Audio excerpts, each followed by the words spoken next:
Hello, everybody, and welcome to the Radical Candor podcast. I'm Kim Scott. I'm Amy Sandler. I am so excited to welcome today Adam Richman to the podcast. Adam is the co-founder and principal of Double Nickel Entertainment, which is the production company behind films such as Gran Torino and The Burial, and what is sure to be a fall classic, Grow. Grow is coming out. We're already singing the theme song. We can't stop ourselves.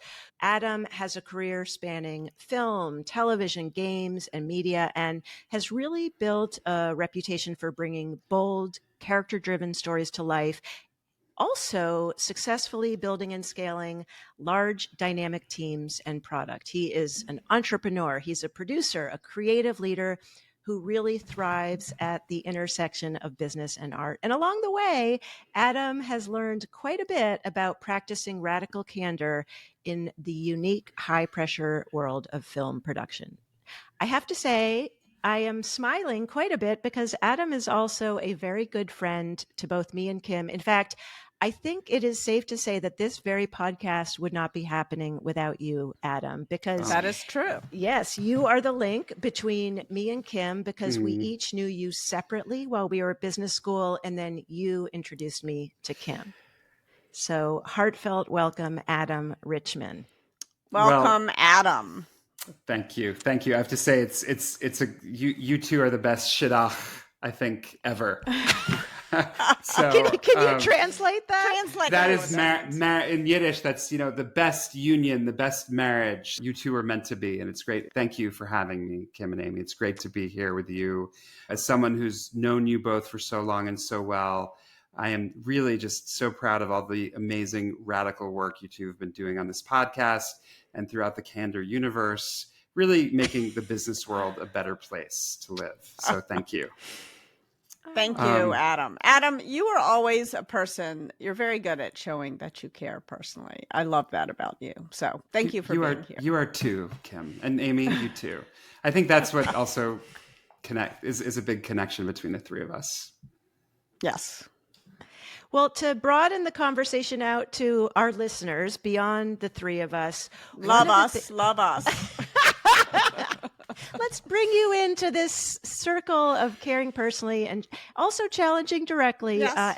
And one of the things we're going to get into, Adam, the specifics of this new film, Grow, which we're so excited to learn more about, but wanted you to really kick the conversation off because I think you have a really unique perspective on the intersection of radical candor and creative management, just the creative process overall. We were kind of joking at the top that we were some of the few liberal arts majors at business school, but you have made this to be like a superpower in the business world. So tell us more about your own perspective, radical candor, creative management.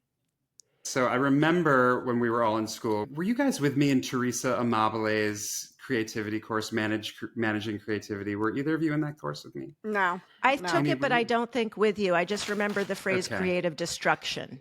Yeah, it was such a great course, and it was about what it takes to set up a work environment where creativity and creatives can thrive. For me, it was kind of a transformative course in terms of my thinking and my career, because it made me think, wow, there's actually an application and ideas that you can apply to creative management that will make it flourish. And to talk about that for a few minutes, and then the intersection with radical candor, which I think makes creative environments flourish in a way that is really important. The most important thing in creating a creative work environment that's successful is hiring the right people. That's the first step to make sure that you're creating the right environment.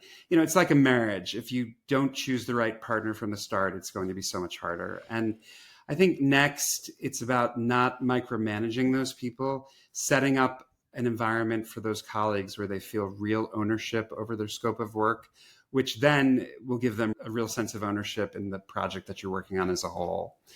Sorry, I'm going to interrupt you because thank you for the invitation. Yeah. That's how Adam shows care personally. That's how I show I'm interested, is I interrupt you. But I think you don't want to micromanage them, but I think you also don't want to ignore them. And I think that's a mistake that a lot of managers make is I'm just Mhm. going to hire the right people and never spend another minute with them. And that's like not a recipe for a happy And that's not what I'm working- suggesting. Yeah. I mean, I think No, I know. I think what I'm suggesting is, you absolutely want to manage them, but you don't want to micromanage them, and Yeah. you want to also collaborate with them. And I think that you don't want to manage them. You want to be a partner with them. you want to be right? a partner, Like, exactly. yeah, And there's a really big difference in that, and it's an important distinction. So thanks for bringing that up. I think it's really about encouraging each member of your team to take big swings. You want your team to have failures. You want to be in a culture where they can fail, especially in a creative environment, because that also means they're having some out of the park successes too. And, of course, that is assisted in creativity in general in the workplace is assisted by putting constraints around creativity. Creativity thrives when there are clear boundaries to experiment within. It flounders when there are none and the sky is the limit. Creativity does not function well in an environment like that. And I think one of the constraints has got to be we've got to admit when something's not working, right? And I think that's part of the radical candor and the creative process. And it's tempting to think that you're raining on someone's creative parade to say, that's not working. Or if somebody's trying to be funny, say, maybe it's funny to someone else, but I don't think that's funny. But it's hard to do that. Like, it's very discouraging when you've written a joke for someone to tell you it's not funny. And yet it's an act of love. So say more about that. Well, I think I think you've described it accurately. I think it's a total act of love. And without the ability to have those discussions, to have the discussions where you're giving candid feedback, there's no point. Like, the environment can't flourish. And I think that's really where radical candor intersects beautifully with the creative environment, because intrinsically, the environment, I think, to foster creativity, people have to, at the very, very base foundational level, care about each other. And they have to care about the product, genuinely care about each other, genuinely care about the product.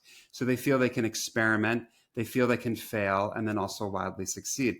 But a huge part of that is what you're talking about, Kim, which is knowing that there'll be genuine candor in the feedback. And it's possible because you've created an environment where you feel safe. You feel like everyone really cares about each other. So you feel like you can give genuine feedback. You feel like you can fail, which then ultimately allows you to succeed. Yeah. I'm curious, like, as you're talking about this frame, just to sort of make sure that I'm summarizing it accurately, you talked about like hiring great people. Kim obviously talks a lot about that. In the book, Radical Candor, we focus on that, not micromanaging, but also not being an absentee manager, being what we might call in Radical Candor, a thought partner, but maybe in this is like a creative partner as well. And then the idea of innovation with these big swings, but also having the constraints. And in fact, I have found, just for myself as an individual creative person and also collaborating, that it is very often those constraints that cultivate innovation. And I'm curious, like, do you have an example that pops to mind of like when it was either a time constraint or a resource constraint, or somebody broke their foot and now we have to get another actor on? Do you have any stories of when the constraint actually got you to an even better creative outcome? I have a great example, and it's actually an example from Grow. When you all see the movie, you will see we have just the most phenomenal production design in Grow. An amazingly talented woman named Jamie Lapsley designed Grow for us. And the movie, just so everyone knows, is about a young girl who essentially is a pumpkin growing savant. So Kim, you're going to love this movie for many reasons, but a huge reason is that there's a lot of orange giant in orange this movie. I was going to say there's orange everywhere. There's We orange can't. throughout this movie. So I'm just really excited for you, Kim, because it's going to be really good for My you. movie. It's a movie. It's your movie. We might get a new sweatshirt for Kim. Yes. So, we originally had a different designer on the movie, but that designer was talking about a production budget for production design that was just so way out of whack with what we could afford and just sort of the way we were putting together the movie. And one of the other producers on the film, we shot the film in Scotland, and one of my partners, Wendy Griffin, the amazing Wendy Griffin, had this idea to bring Jamie onto the show. Jamie, when I think about putting constraints around creativity and then making creativity flourish within those constraints, Jamie is a master at that. She's just amazing because she will work with what you have and then figure out how to, within what you have, create magic. And I think, when you don't have clear, definitive lines, you don't really know where to start and you don't know where to end. And I think when you're dealing with creative people, creative projects, you want them to know where the starting line is, where the finish line is, because otherwise you can't really get a lot of stuff done. I think if there's no constraints, then there's the process of saying this idea doesn't work for this, or this idea is too expensive for this, or whatever. The process of saying no to things is really important to the creative process. But it's discouraging to say no to things. It's discouraging to kill ideas.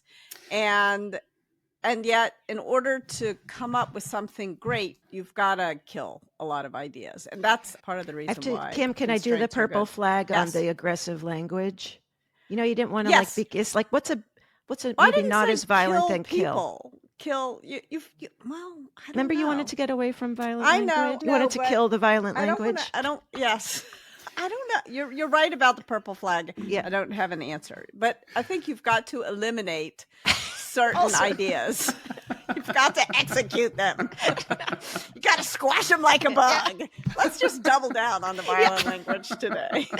Oh my gosh. I don't know. I don't know how to say it. Adam, can I build on what Kim is saying? Because what was coming up for me, Adam, was when I was in film school, those many years ago, and one of the things we would talk about, and this is where I think Radical Candor really comes in, about being clear and being specific. So I think one of the things you described with Jamie, your designer, was like in these clear constraints, like it was like very clear either about here's what the budget is, here's what the time is, here's, sort of the end state, but in between all of that, get us wherever you want to go. So there's something about the clarity, which I think is so, intrinsic to Radical Candor.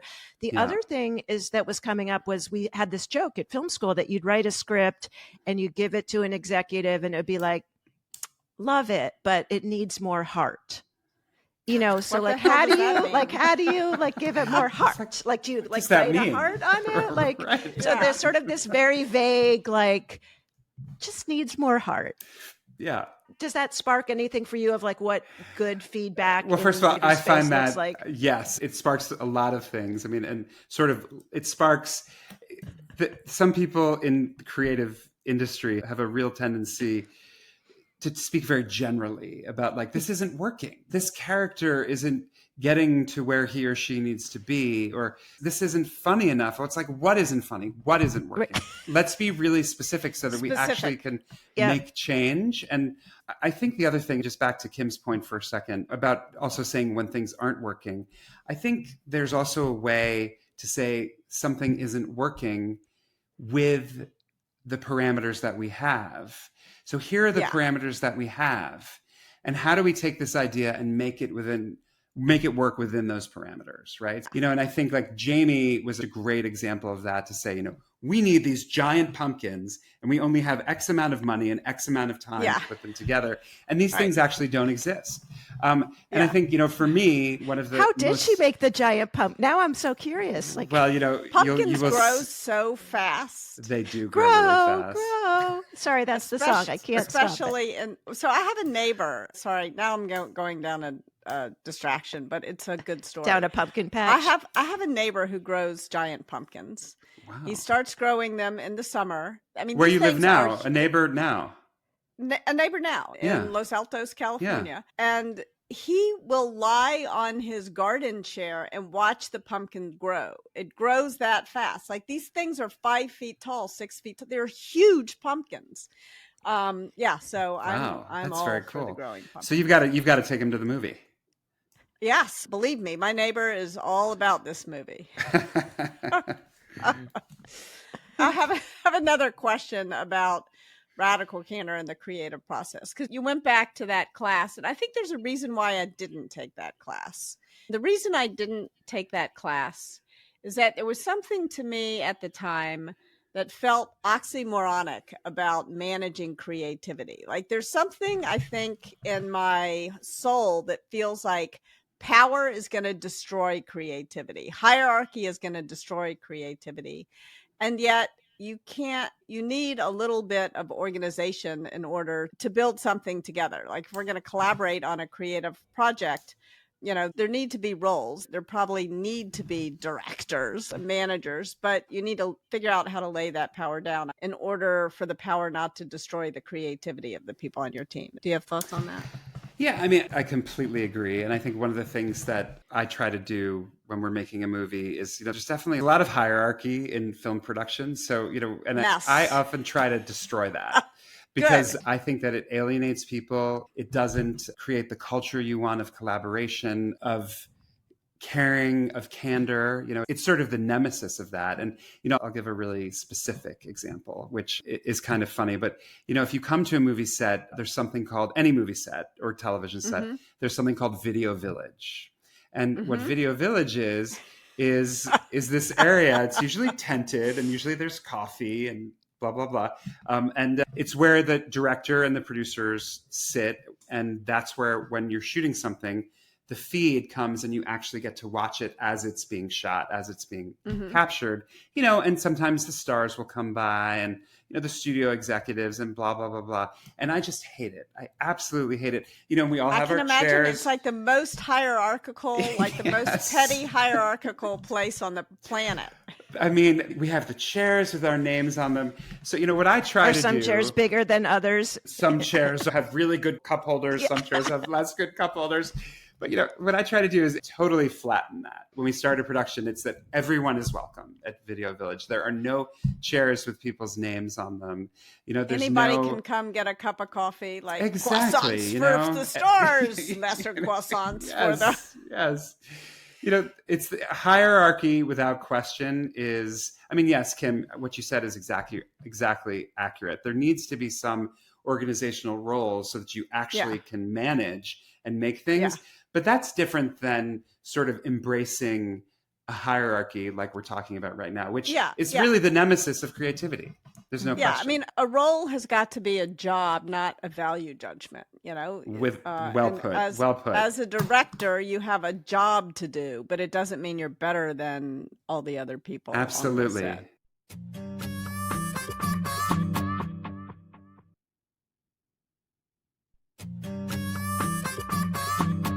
It's really funny. I don't know. I wonder if you have a theory about why this is. Like, I've done Radical Candor talks in so many different kinds of environments. I've gone to West Point. I've gone to Wall Street. I was there. Like, yes. It was awesome. Were there.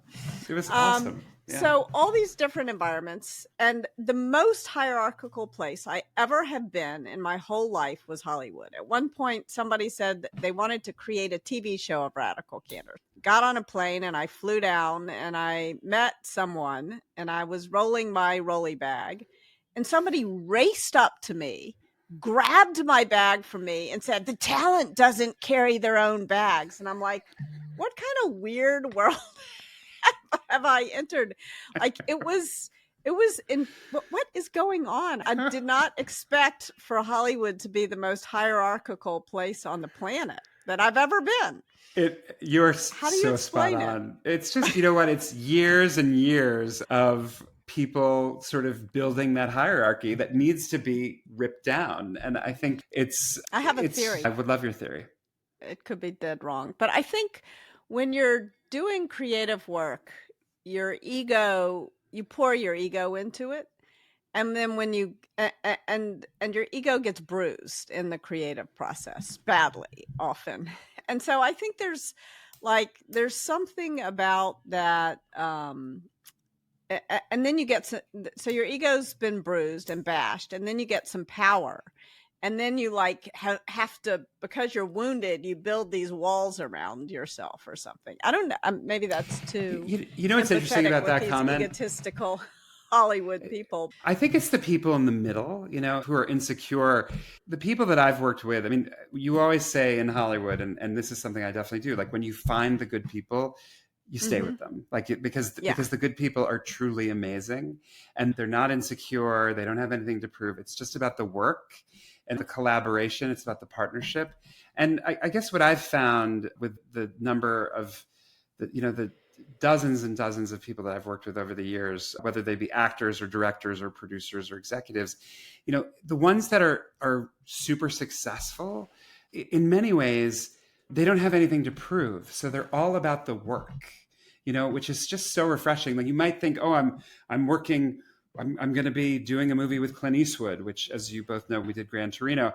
And, Clint, just the greatest guy to work with. I mean, just so down to earth, like no air about him. It was about the work. So many other people in my career that I've found like that, again, because those are people that they're secure in who they are. They don't feel like they have something to prove.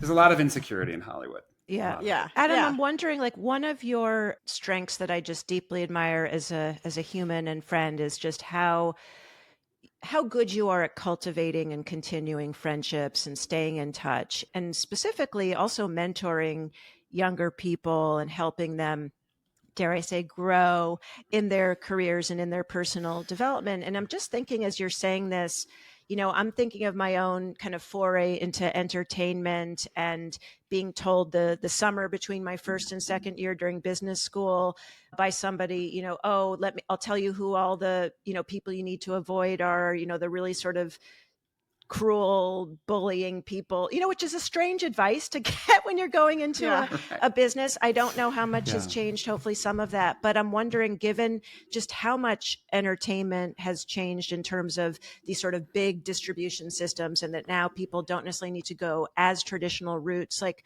what advice would you have for someone who is, starting out their career or is in more of a mid-level, who does have something to prove? Like, how can they do that in a way that feels still aligned to, acting in integrity? It's such an interesting question. And I guess just there's something I want to say in response to the first part of what you said, Amy, which is, mentorship, no matter what the field, in business, and entertainment is a business, mentorship is so important. And I just think we all owe it to the world, to each other, to ourselves, to mentor, to give back. We were mentored. All of us were. Yes. All of us had mentors. And it's such an important thing to do, and to help the next generation, to lift them up, and to help them find their path. So I just wanted to say that. But I mean, I think, I think the thing about that kind of toxicity is just, and this is something, which is, I think, at the core of radical candor, either side of it, obviously the caring part of it, but also the giving feedback part of it, is that it all starts with kindness.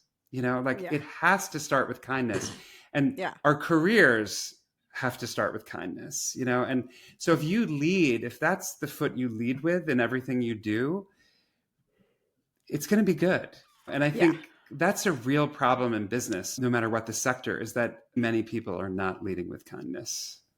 That is the truth. And it seems like people not leading with kindness is on the ascendance. Like when I wrote Radical Candor, I felt like there was sort of the shared understanding that it's all about collaboration, that command and control dominance doesn't work. And I think that debate is opening back up. The command and control crowd is getting loud right now. That is so true. And let's hope that goes into the background again as quickly as well. Let's have the debate, though. Like, I think one of the things that I want to acknowledge is that I was talking to someone recently about how do you create these sort of environments where people do their best work. And I said, look, I have a very clear perspective. My belief, but there are companies that have these command and control leaders that are successful. Like, let's not pretend like it can't work, but let's understand why it works in the short term and what the long-term problems it creates are.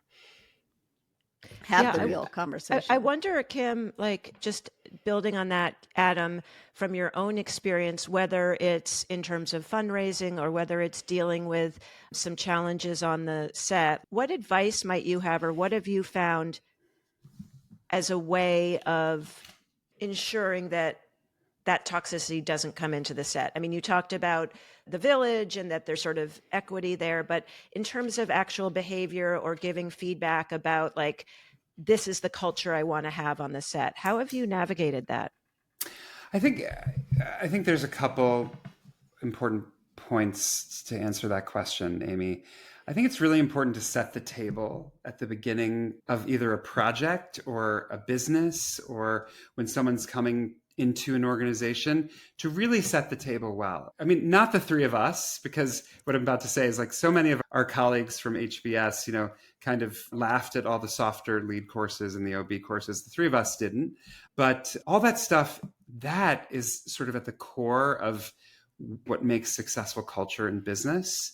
And so I think setting the table properly is so important. But I also think... So I love this metaphor of set the table, but can you give a specific example of what you do to set the table? Like, what does that mean? Yeah. So I'll give, again, I'm going to go back to Grow because we just finished. Good.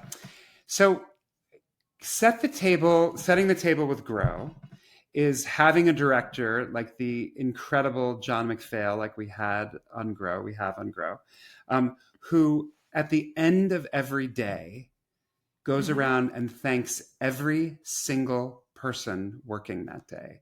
And these are hundreds of people, and gives a safe hug to every single person.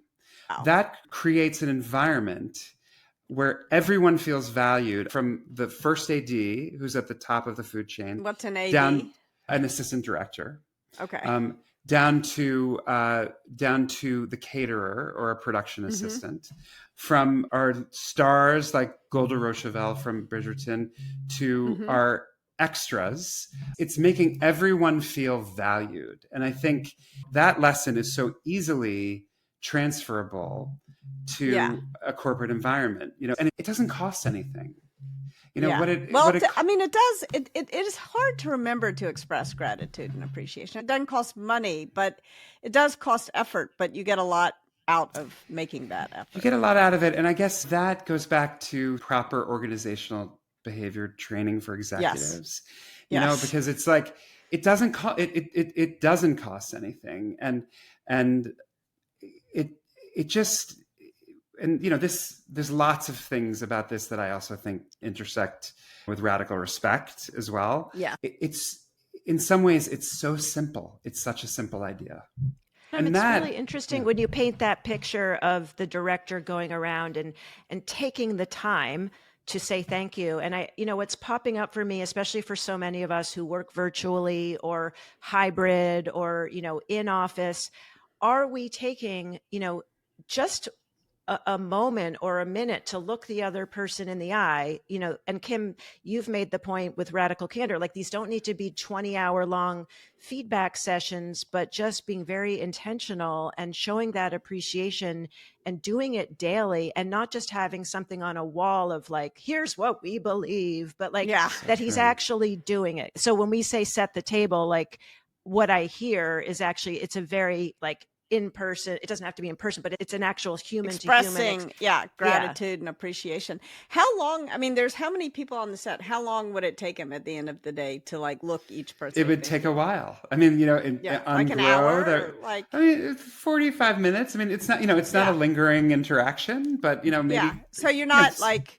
going into great gory detail, but I love the turkey sandwich to the caterer. Or not even that. It's just like, thank you for the great work today. Thank you for being here. Just being seen. I mean, we all have a need to be seen. Yeah, exactly. And I think something I've learned, a mistake that I made with good. Grow, we're very excited to hear about mistakes. Adam, so here we go. So when you're making a movie specifically, the process is bifurcated. So you have it's bifurcated in a lot of ways. You have the development process, which usually happens in an office. And can you explain, what do you mean by development? Sure, yeah. So development is, and Kim, you actually do, because you're doing it when you're locking yourself in your room and you're writing books and you're coming up with ideas. So that's one person thinking. So people one person, but also you're interacting.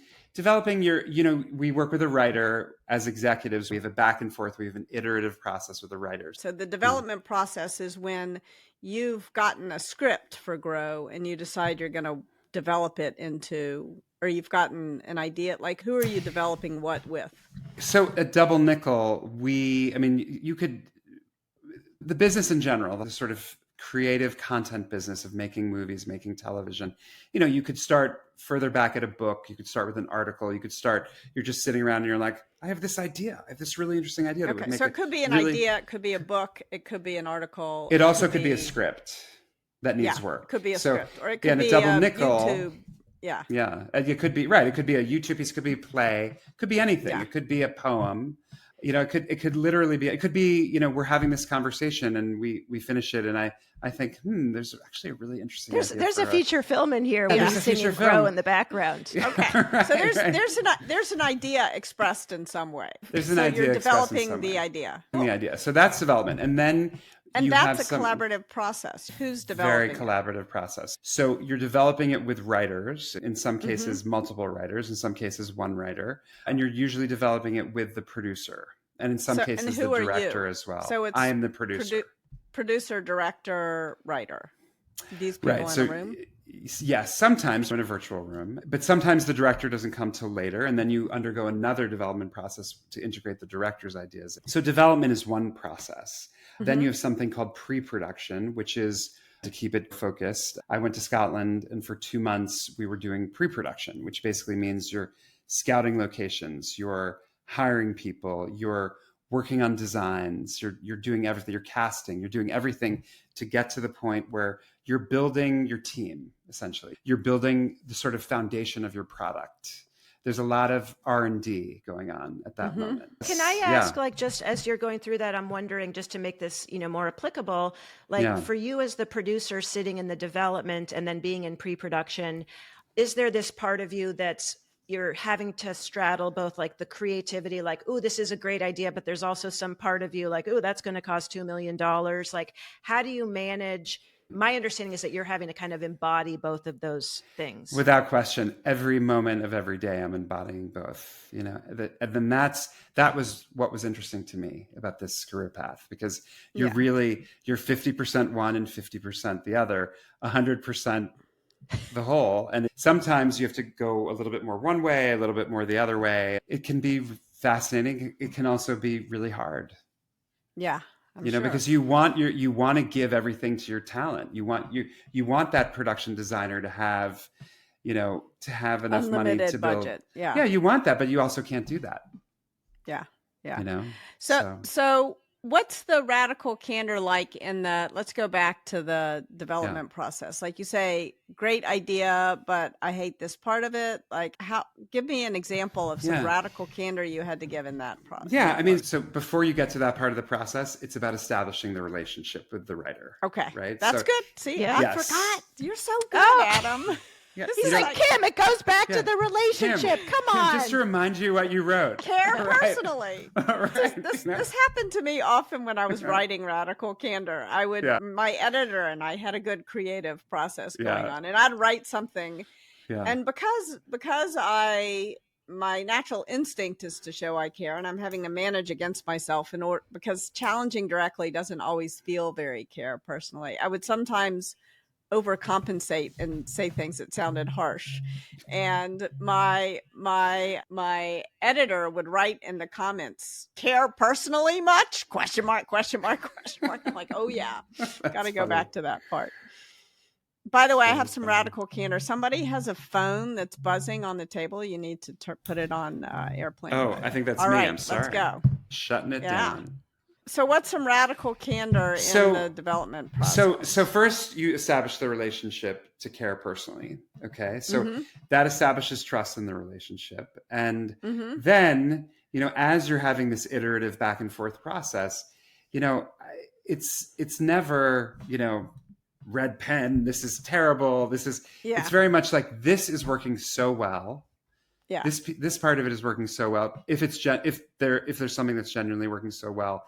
Yeah. And this part of it, let's talk about it, and it's how do we, and there's a way to talk to, it's not just talking to creative people. There's a way to talk to people. Human beings. Well, and Adam, actually, that with this, because this is really interesting, like your own perspective on what's kind of asynchronous versus real-time feedback. So like if you're and I'm getting into the nitty-gritty, but I think you probably have some interesting reflections. Like what would you put in a document or in a script?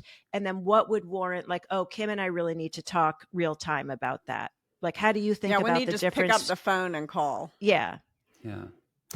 So I think before you get back to a writer with comments, we will have a big iterative process ourselves, myself, my amazing business partner, the iconic Jeanette Kahn, to talk about material and talk about, what's working, what's not working. So you kind of have a mind meld of the direction you want to go in. And then you go to the writer really sorry, I'm going to interrupt and pause because I think that's really important right there. Like maybe you're wrong. So now you say, I don't think this is working. And then you talk to Jeanette about it. And maybe she says you're wrong. Like, so Absolutely. Now you're going into this more humble when this was working for me. Jeanette loved it. Like, ask the writer exactly. to think about why it worked it's for not Jeanette black and white.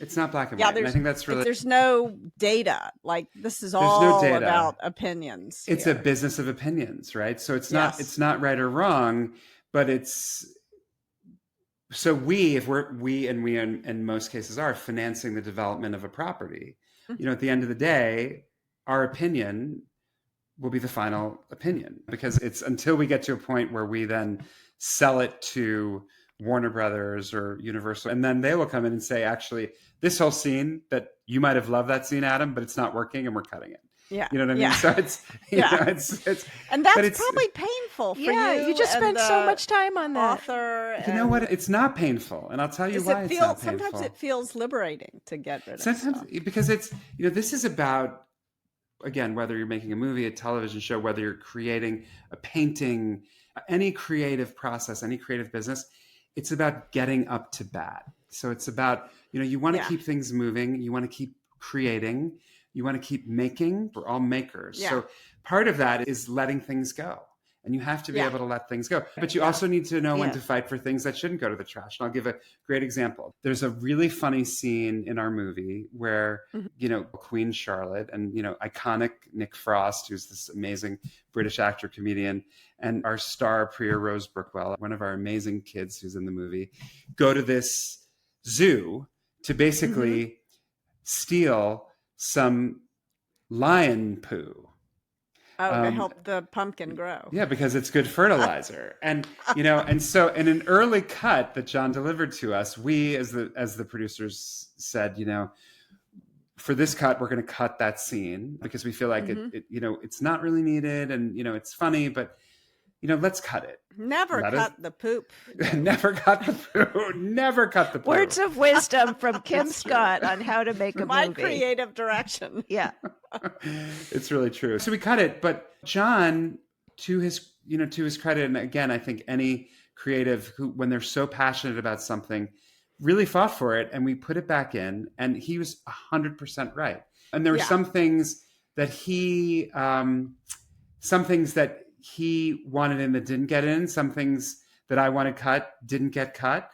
But I think one of the beautiful things when you have a radically candid relationship where you really care about the person you're collaborating with is that at the end of the day, you're going to win some, you're going to lose some, but it's not really about that. It's about the fact that you have this really solid foundation of a relationship and trust there. Yeah.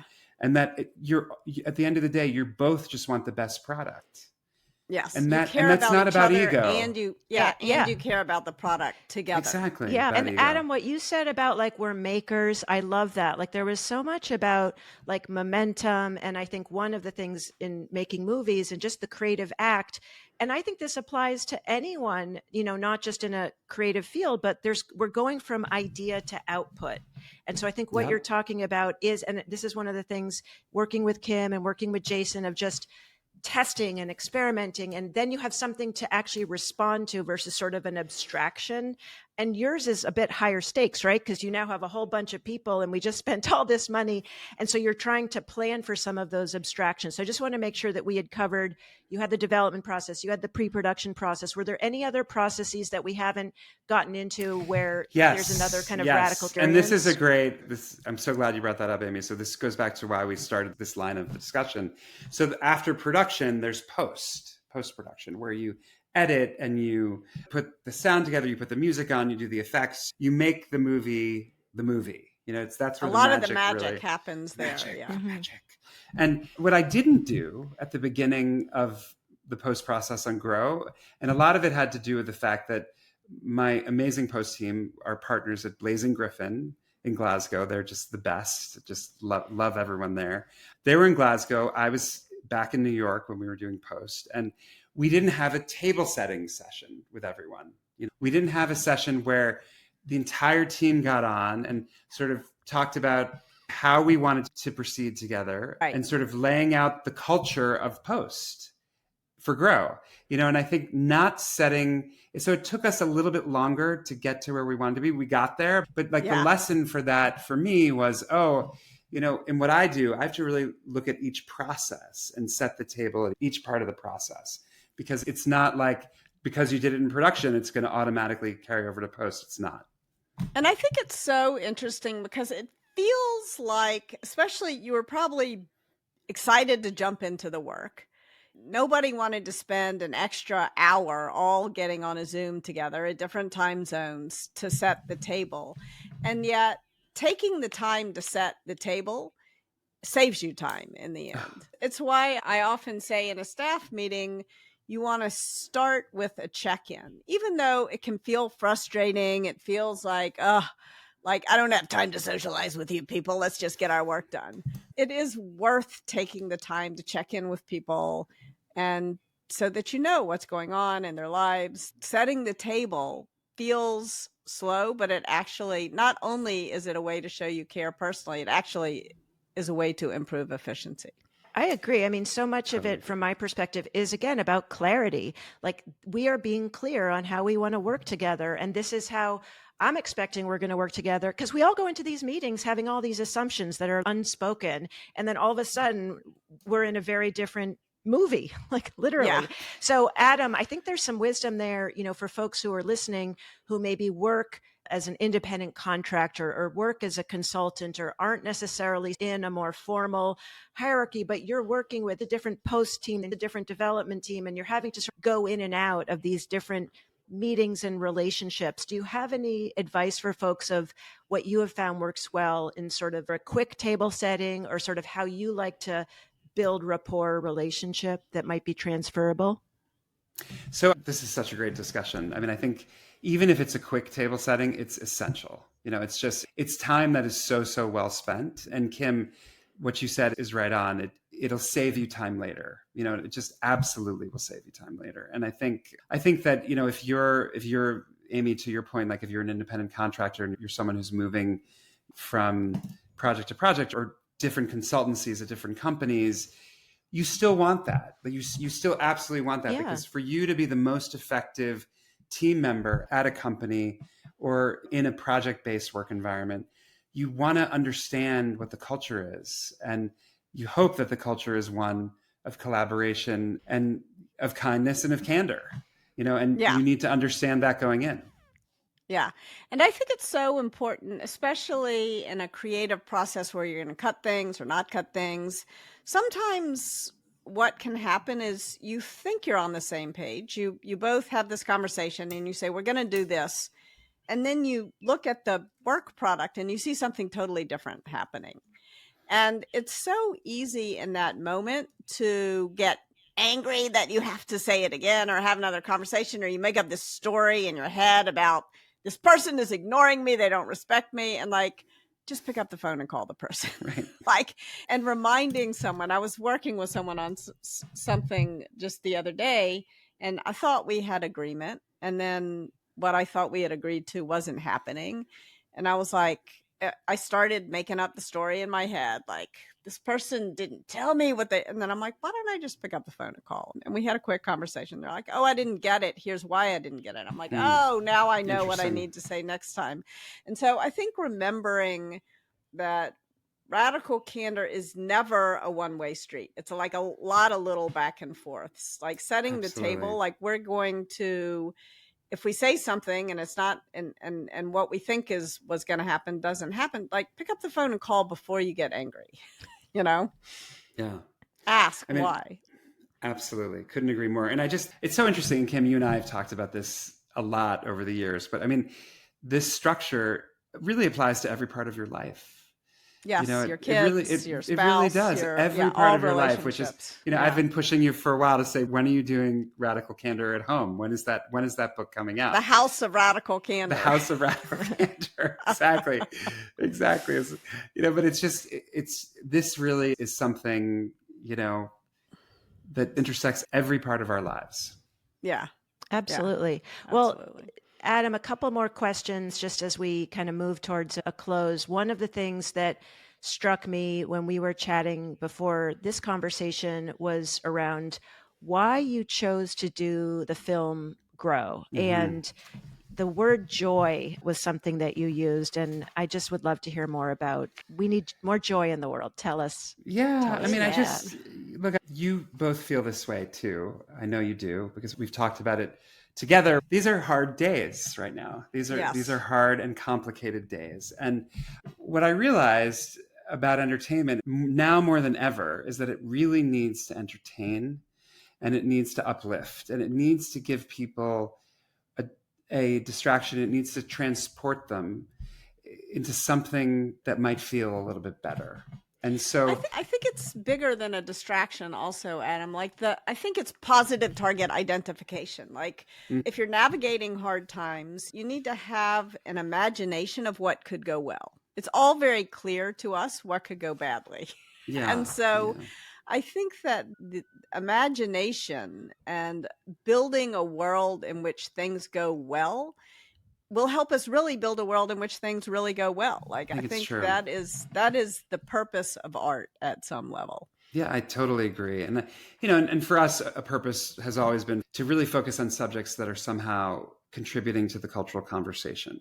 So whether it's issues of race or multiculturalism or social justice, with Grow, it's issues about the environment and issues about what makes a family. How do you define a family? What can different families look like? There always has to be something in there for us that contributes to that conversation, because making movies is hard, getting them made is hard. And so there has to be something that we're really passionate about that speaks to us. And there's so many themes in Grow that really, really spoke to us. And, and Amy, back to your point, I mean, and just the fact that the movie at the end of the day just really gives a tremendous amount of joy. That was a big reason for us wanting to move forward on it. And the other thing for me, I mean, there's so many reasons. I mean, this project is such a special project to me, of the 18 movies that I've made. I read this script first many years ago when I was living in California, and it struck a nerve for me immediately, because it sort of nostalgically took me back to my own childhood and driving to the Berkshires with my mother and my sister in our old blue Chevy van, that we would drive to the pumpkin farm and we'd fill that van with pumpkins from floor to ceiling. We'd drive it back to Port Washington on Long Island in New York, and we'd unload those pumpkins in front of the post office, and we'd start selling them to the town to raise money for the Cultural Arts Center in the town, to bring more arts to Port Washington and to the schools. It was this visceral memory and this nostalgia that the movie really captured. And I think for all of us as adults, I think every adult who's seen it kind of brings that back up. It's a little bit like those early Amblin movies that Steven Spielberg did, that kind of captures the innocence of kids in a way that you don't see a lot anymore in film. Yeah. And it's just something that I really loved about it. I hope we delivered on. I look forward to talking to you both about it. But I think, for us, our trajectory has shifted a little bit in terms of the types of material. Like, we're looking for stuff that's really uplifting, that's positive, that brings joy. The things you'll be seeing from us going forward, there's a lot of triumphant David and Goliath stories that we're going to be working on. That'll be next after Grow. And again, things Go that David killed Goliath. go, more, you know, and more violent language. Yeah. You know, Fell Goliath.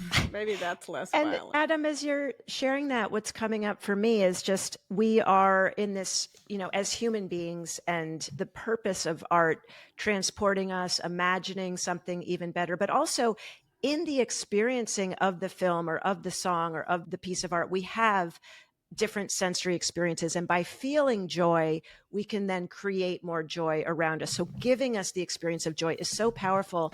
And I would be remiss if I did not talk about this song, Grow by Katie Tunstall, that, as you know, you have put in my head and I can't stop singing poorly it's all an around. earworm. So it is, it's amazing. But like that song, just like I'm so excited when I see the film, but it puts me in a different place. I mean, I'm sure everyone listening can think about certain songs that elevate your mood. And I think your purpose with the film is doing that. So before we close, tell us about how did you get this song with Katie Tunstall to come to life?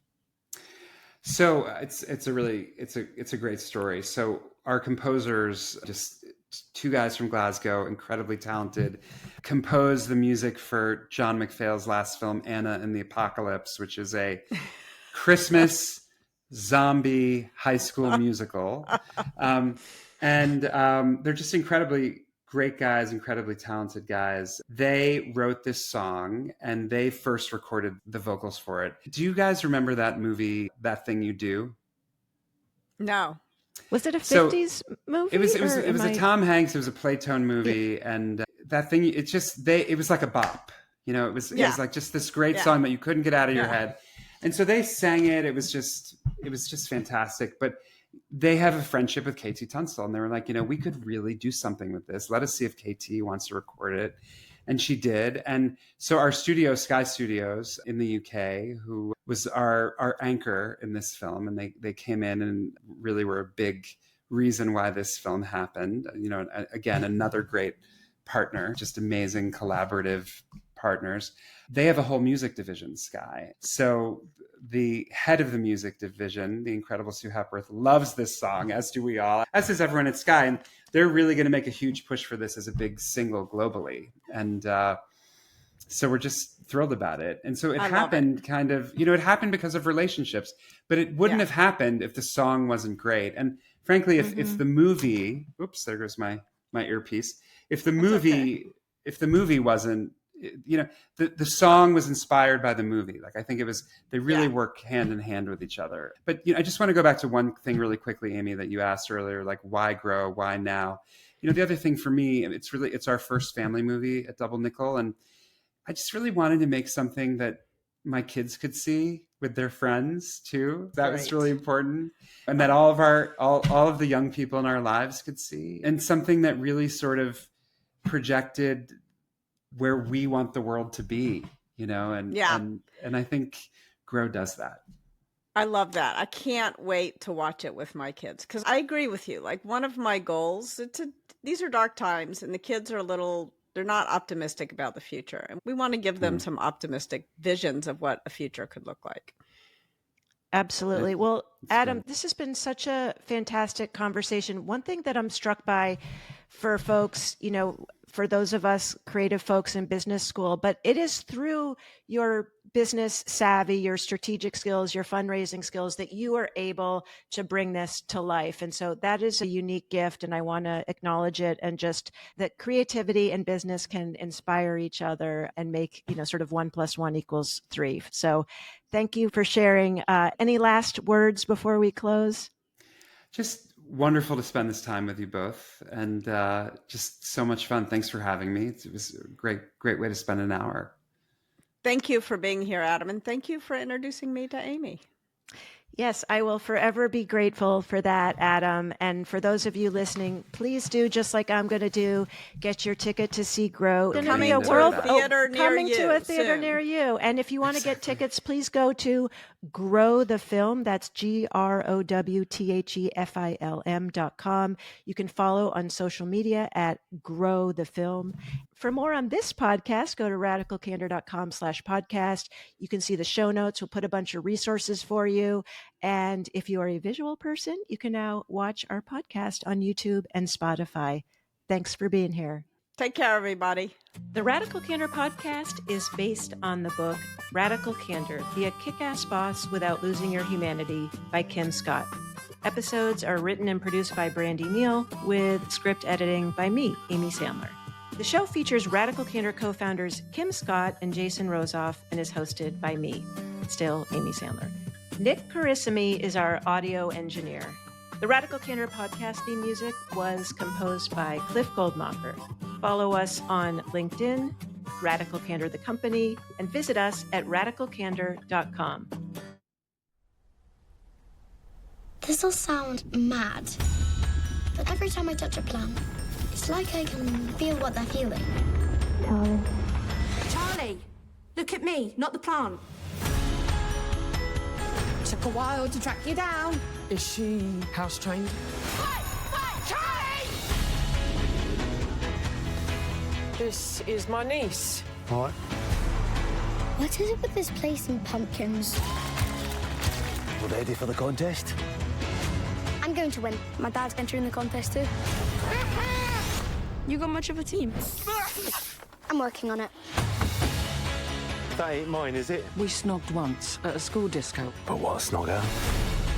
She's entering the pumpkin contest, wanted a few tips. This ain't some grow-your-own-salad school project. This is all-out vegetable warfare. You want to steal our secrets? Release the hounds! You really think plants feel things like us, don't you? I do. This one's lonely. Lonely's got me. I don't know whether this thing of yours is real, but you brought us together. I can't thank you enough.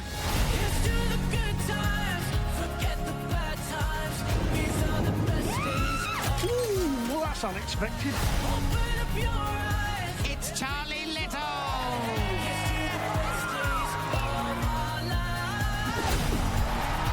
Whatever happens, so proud of you.